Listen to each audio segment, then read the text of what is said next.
Sit down. Get comfortable. Tonight, we're going to talk about something uncomfortable. You think you're a good person. You wouldn't hurt someone for no reason.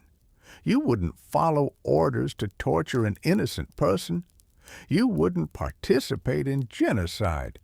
You believe that if you were a German citizen in 1930s Germany, you would have resisted the Nazis.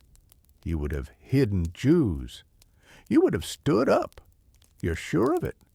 But statistically, you're wrong.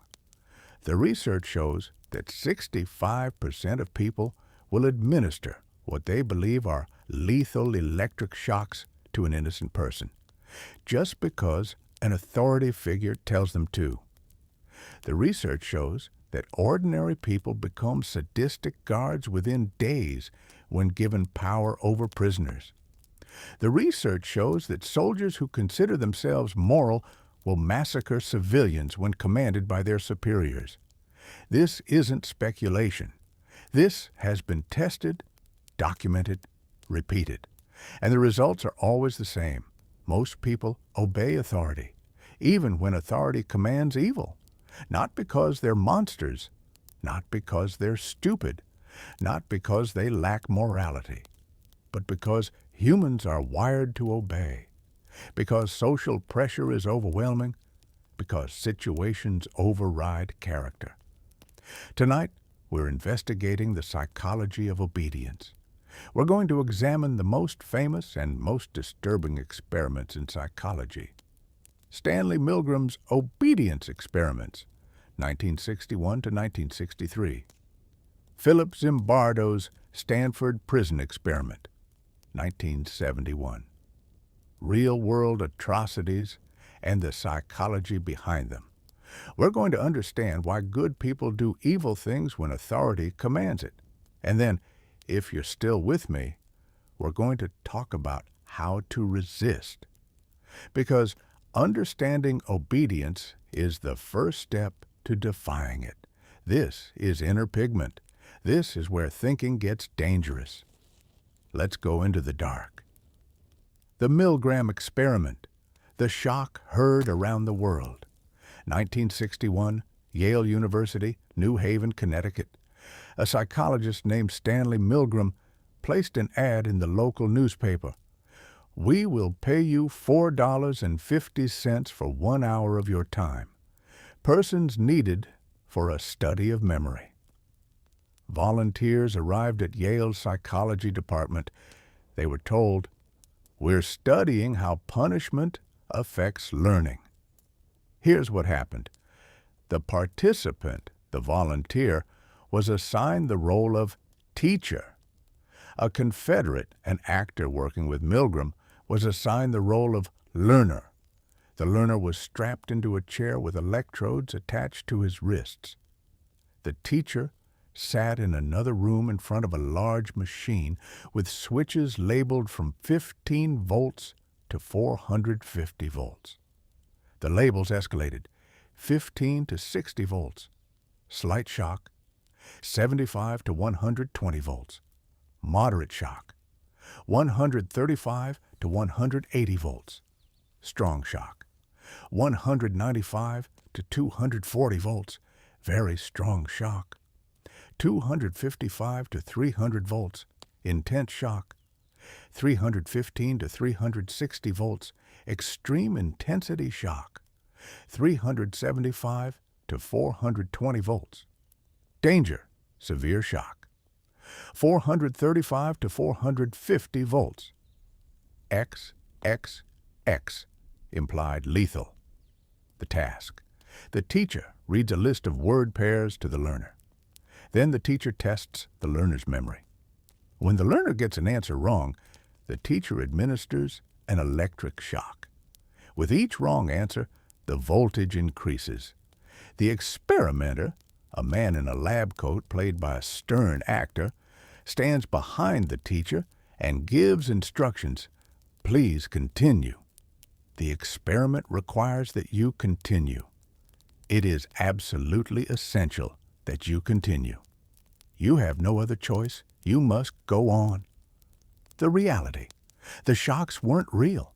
The learner was acting, but the teacher didn't know that. What the teacher heard. As the voltage increased, the learner in the other room reacted 75 volts. Grunts, 120 volts. Complains about pain, 150 volts. Get me out of here. I refuse to go on. 180 volts. I can't stand the pain. 270 volts. Agonized screams. 300 volts. Refuses to answer. Screams intensify. 315 volts. Violent screams. 330 volts plus silence, implying unconsciousness or death. The teacher could hear all of this. Many teachers showed signs of extreme stress, sweating, trembling, nervous laughter, stuttering and biting their lips. Some protested, "I don't think I should continue." The experimenter responded calmly, "Please continue. The experiment requires it." And most did. The results. Milgram's prediction before the experiment. He surveyed psychiatrists and colleagues. They predicted 1 to 2% of participants would go to 450 volts. Only sadists would do that, they said. The actual results. 65% of participants went all the way to 450 volts.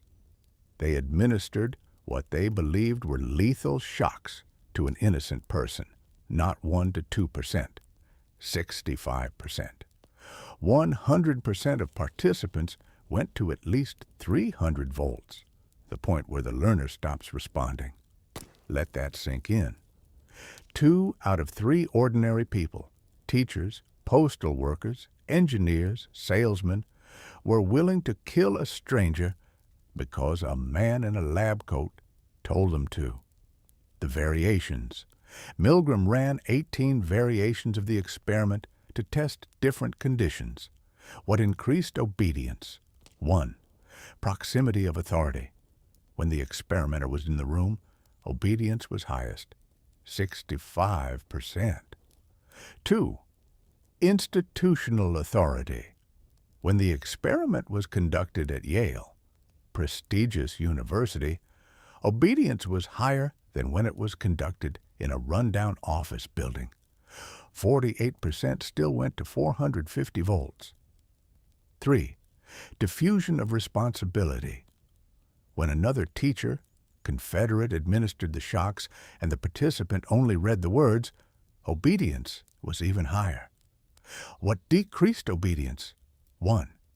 Proximity to victim. When the teacher had to physically place the learner's hand on a shock plate, obedience dropped to 30%. 2. Presence of dissenters.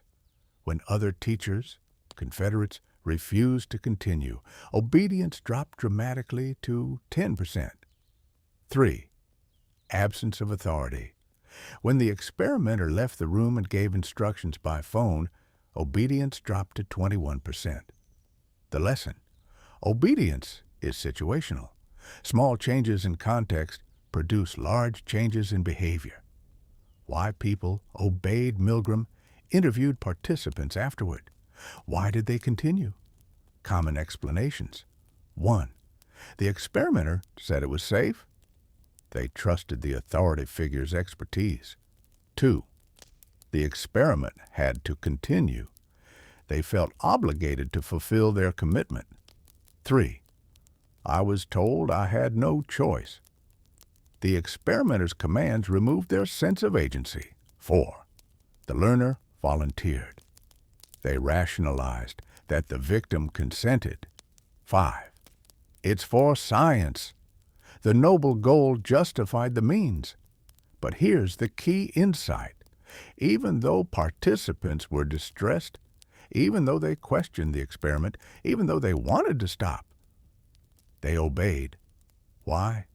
Because defying authority is psychologically difficult. The agentic state. Milgram proposed a theory. The agentic state. 2 modes of human behavior. 1. Autonomous state. You see yourself as responsible for your actions. Your conscience is active. 2. Agentic state. You see yourself as an agent of authority. Responsibility shifts to the authority figure. Your conscience is suppressed. In the agentic state, you're no longer acting on your own behalf. You're following orders. The authority figure becomes responsible for the outcome.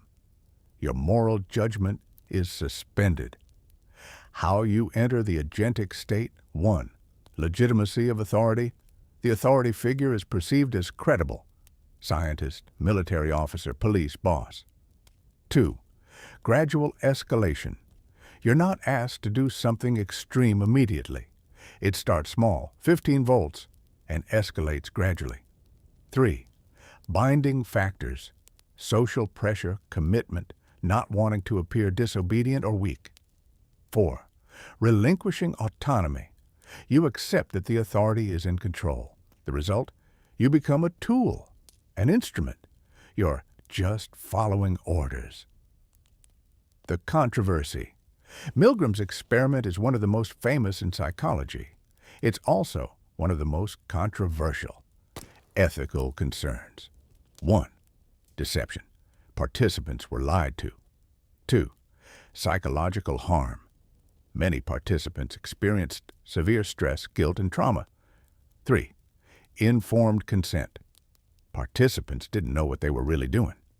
Milgram's defense: he debriefed participants thoroughly afterward. 84% of participants said they were glad to have participated.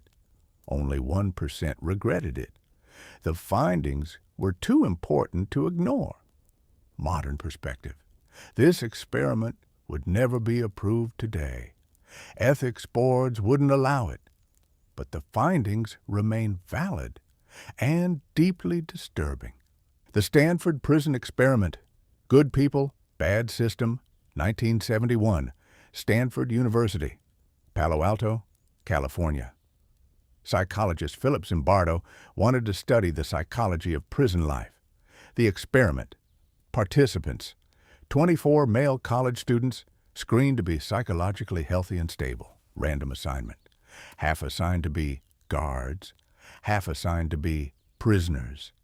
Location: basement of Stanford Psychology Building, converted into a mock prison. Duration: planned for 2 weeks. The guards: given uniforms, mirrored sunglasses to prevent eye contact, batons, told to maintain order, but given no specific instructions on how. The prisoners: arrested at their homes by real Palo Alto police, staged, brought to the prison, stripped, searched, deloused, given prison uniforms, smocks with numbers, no underwear, ankle chains. Assigned to cells, 3 prisoners per cell. Zimbardo's role: he was the prison superintendent. He wasn't just observing, he was part of the experiment. The goal: study how people adapt to roles of power, guard, and powerlessness. Prisoner: what happened? Day 1, relatively calm, guards and prisoners adjusting. Day 2, prisoners staged a rebellion. They barricaded their cell doors with beds, refused to come out, taunted the guards. The guards' response: they used fire extinguishers to force prisoners away from doors. They stripped prisoners naked. They took away mattresses, making prisoners sleep on concrete. They put ringleaders in solitary confinement, a closet. From this point on, the situation escalated. Days 3 to 5, guards became increasingly sadistic, forced prisoners to do push-ups, sometimes with the guard's foot on their back, made prisoners clean toilets with their bare hands, denied bathroom privileges. Prisoners had to use a bucket in their cell, woke prisoners in the middle of the night for counts, roll call, forced prisoners to repeat their ID numbers endlessly, used psychological humiliation, sexual, degrading. The prisoners became passive, submissive, depressed. Some broke down emotionally. One prisoner, had to be released after 36 hours due to acute emotional disturbance, crying, rage, disorganized thinking. Another prisoner, Karate 19, broke down on day 5. When told he could leave, he refused because the other prisoners were mocking him. Some prisoners began to show signs of learned helplessness. Zimbardo's role, he became so immersed in his role as superintendent that he lost objectivity. When a prisoner asked to leave, Zimbardo treated it as a prisoner trying to leave prison, not as a participant quitting a study. He didn't intervene in the abuse. He saw it as part of the prison dynamic he was studying. The end. On day 6, Zimbardo's girlfriend and future wife, Christina Maslach, visited the experiment. She was horrified. She told Zimbardo, "What you're doing to these boys is terrible." Zimbardo realized she was right. He ended the experiment. Total duration, 6 days out of the planned 14. The findings. Zimbardo's interpretation. Ordinary people, when placed in a system with power imbalances, will conform to their roles. Guards became abusive not because they were bad people, but because the situation encouraged it. They had power and authority. There were no consequences for abuse. Dehumanization of prisoners made cruelty easier. Prisoners became passive not because they were weak, but because the situation broke them. They had no control or agency. Resistance was punished. Learned helplessness set in. The lesson: situations, not dispositions, determine behavior. You don't need evil people to create evil systems. You just need a bad system and ordinary people. The controversy. The Stanford prison experiment is one of the most famous studies in psychology. It's also one of the most criticized. Recent criticisms. 1. Demand characteristics. Zimbardo and his staff coached the guards on how to behave. They weren't spontaneously becoming sadistic. They were acting according to what they thought the experimenters wanted. 2. Selection bias. The participants who volunteered may have had a predisposition for this type of role play. 3. Lack of control group, no comparison condition. 4. Zimbardo's bias. He was too involved. His own behavior influenced the outcome. 5. Replication failures. Later attempts to replicate the study didn't produce the same results. Counterarguments. Despite these criticisms, the core finding holds. People conform to roles. Power corrupts. Situations matter more than personality. And real-world evidence supports this. Abu Ghraib, discussed later. Real-world atrocities, from experiments to history. The Holocaust. Ordinary men. The question that motivated Milgram. How did the Holocaust happen? How did ordinary Germans, postal workers, teachers, bureaucrats participate in genocide? The answer isn't they were all evil Nazis. Most weren't ideological fanatics. Most were ordinary people following orders. Reserve Police Battalion 101, a case study from historian Christopher Browning's book Ordinary Men, 1992. Who they were: middle-aged German men, too old for frontline combat. Working-class backgrounds: dock workers, truck drivers, salesmen. Most were not members of the Nazi Party.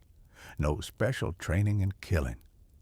What they were ordered to do, July 1942. Poland. Battalion 101 was ordered to round up Jews in the village of Józefov. Men of working age sent to work camps. Women, children, elderly to be shot immediately. The commander, Major Wilhelm Trapp, gave them a choice. Anyone who doesn't feel up to this task can step aside. Out of 500 men, only 12 stepped aside.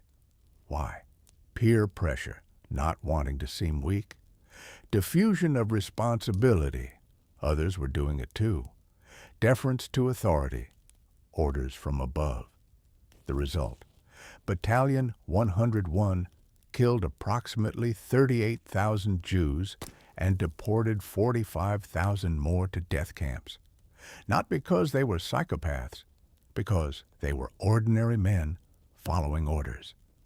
Abu Ghraib, Stanford prison in real life, 2003 to 2004. Abu Ghraib prison, Iraq. American soldiers tortured Iraqi prisoners.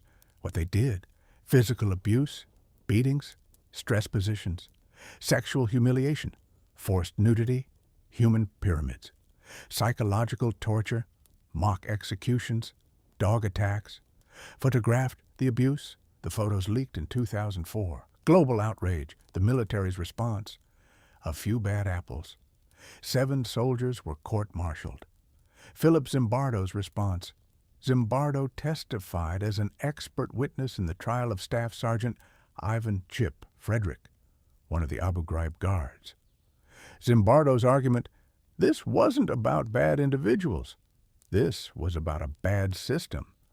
The conditions at Abu Ghraib: overcrowding, 1,000-plus prisoners in a facility designed for 200, understaffing, guards working 12-hour shifts 7 days a week, poor training, reservists not professional interrogators, ambiguous orders told to soften up prisoners for interrogation, no oversight, command structure ignored reports of abuse, dehumanization of prisoners, labeled terrorists, enemy combatants. Zimbardo's conclusion: put ordinary soldiers in that environment, and abuse is predictable. Frederick was sentenced to 8 years, but Zimbardo argued the real responsibility lay with the commanders who created the conditions. My LAI Massacre, Obedience in War, March 16, 1968. My Lai Village, South Vietnam. U.S. Army soldiers from Charlie Company entered the village. Their mission: search for Viet Cong fighters. What they found: unarmed civilians, women, children, elderly. What they did: they killed over 500 civilians, lined people up and shot them, threw grenades into homes, raped women before killing them, burned the village. Who participated? Not psychopaths, ordinary American soldiers. Many were draftees, 18 to 20 years old. Why? Orders. Lieutenant William Calley ordered the killings. Obedience. Soldiers followed orders. Dehumanization. Vietnamese civilians were seen as the enemy. Group pressure. Everyone was doing it. The aftermath: the massacre was covered up for over a year. When it came to light, thanks to whistleblower Ron Riddenhauer and journalist Seymour Hersh, only one person was convicted: Lieutenant Calley. He served 3.5 years under house arrest. The lesson: soldiers trained to obey will commit atrocities when commanded. The neuroscience of obedience. Recent brain imaging studies show what happens in the brain when people obey orders. Key finding: when following orders, the prefrontal cortex, responsible for moral reasoning and decision-making, shows reduced activity. Simultaneously, the motor cortex, responsible for action, shows increased activity. Translation: when you obey authority, your brain literally stops thinking critically and just acts. You become an executor, not a deliberator. Authority, gradient. Authority is hierarchical. The more distant the authority, the easier it is to obey.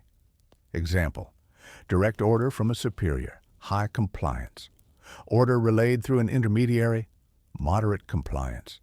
General policy from distant authority, low compliance. This is why bureaucracies are so dangerous. At each level, people follow orders from above without feeling personally responsible.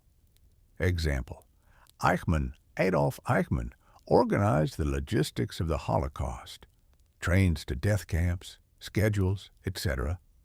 At his trial, 1961, he said, I was just following orders. I was a cog in the machine. He wasn't at Auschwitz. He didn't personally kill anyone. He was a bureaucrat. But his obedience killed millions. Moral disengagement. Psychologist Albert Bandura identified mechanisms of moral disengagement, how people justify immoral actions. 1. Euphemistic labeling. Don't say torture, say enhanced interrogation. Don't say killing civilians, say collateral damage. Language obscures reality. 2. Advantageous comparison. What we're doing is nothing compared to what the enemy does. 3. Displacement of responsibility. I was just following orders. I'm not responsible, my superior is. 4. Diffusion of responsibility. Everyone was doing it, not just me. 5. Dehumanization. They're not human, they're terrorists/enemies/animals. 6. Attribution of blame. They brought this on themselves. 7. Distortion of consequences. It's not that bad. Minimizing harm. These mechanisms allow good people to do evil things without feeling guilty. Gradual escalation. The foot in the door technique. Why did Milgram's participants go to 450 volts? Because they didn't start there. They started at 15 volts. No big deal. Then 30. Then 45. By the time they're at 300 volts, they've already committed.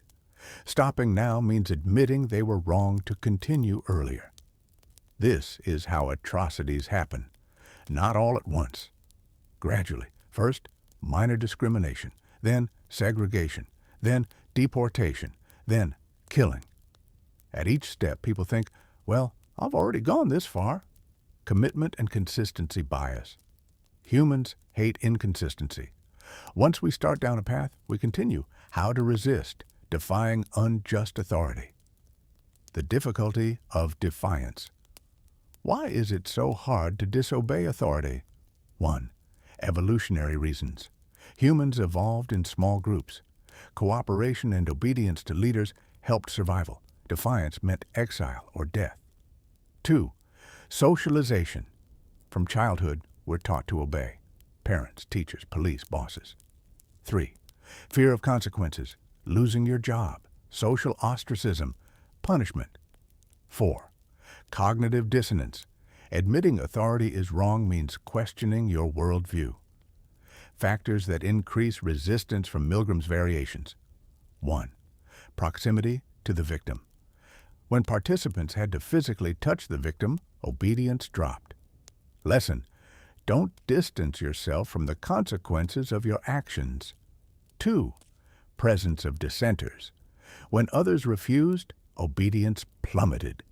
Lesson: you don't have to resist alone. Find allies. 3. Questioning authority. Participants who questioned the experimenter's expertise were more likely to stop. Lesson: authority isn't always right. Demand justification. Strategies for defying unjust authority. 1. Recognize the situation. Ask yourself, am I in an agentic state? Am I blindly following orders? Is my moral judgment suppressed? Would I do this if no authority was commanding it? 2. Question authority. Authority is not infallible. Ask, what is the justification for this order? Is this ethical? Would I be proud of this action later? 3. Make it personal. Remind yourself of the victim's humanity. Use their name, not the prisoner or the target. Imagine them as your family member. 4. Refuse incrementalism. Don't let yourself be gradually escalated into evil. If the first step feels wrong, stop there. 5. Speak up early. The longer you comply, the harder it is to stop. 6. Find allies. Resistance is easier in groups. Find others who share your concerns. 7. Accept consequences. Yes, defying authority may cost you, but obeying unjust authority costs you your conscience. Examples of successful resistance. 1. Hugh Thompson. My Lai, U.S. helicopter pilot who witnessed the My Lai massacre. He landed his helicopter between soldiers and fleeing civilians. He told his crew, "If the soldiers fire on the civilians, fire on the soldiers." He stopped the killing and evacuated survivors. He disobeyed orders. He was later vilified, but eventually recognized as a hero. 2. The White Rose, Nazi Germany. University students in Munich who distributed anti-Nazi leaflets. They knew the risk. Execution. They resisted anyway. Most were caught and executed, but their moral courage inspired others. 3. Whistleblowers. Edward Snowden, NSA surveillance. Chelsea Manning, Iraq war documents. Daniel Ellsberg, Pentagon Papers, all faced severe consequences. But they chose conscience over obedience. Closing 108 to 112. So that's the psychology of obedience. 65% of people will administer lethal shocks because a man in a lab coat says so. Ordinary college students become sadistic guards within days. Regular soldiers massacre civilians when ordered. Bureaucrats organize genocide from desks. This isn't about evil people. It's about human psychology. We're wired to obey authority. We're wired to conform. We're wired to rationalize. And when you combine obedience with legitimate authority, gradual escalation, diffusion of responsibility, dehumanization of victims, you get atrocities. Not because people are monsters, but because people are human. So, what do you do with this knowledge? You recognize that you are susceptible. You're not special. You're not immune. If you were in Milgram's experiment, statistically, you'd probably obey. If you were in Zimbardo's prison, you might become an abusive guard or a broken prisoner. If you were a German in the 1930s, you probably wouldn't have resisted. That's the uncomfortable truth. But knowing this gives you power, because now you can recognize when you're in an agentic state. When authority is asking you to do something that violates your conscience, you can stop and ask, am I just following orders? Would I do this if no one commanded it? Will I be able to live with this decision? And then maybe you can be the one who says no, because history doesn't need more obedient people. It needs more people willing to disobey. This has been Inner Pigment. Thanks for going into the dark with me tonight. If you want to go deeper, tribalism, cognitive biases, the illusion of free will, let me know. Stay curious, stay defiant, and remember, just following orders is never an excuse.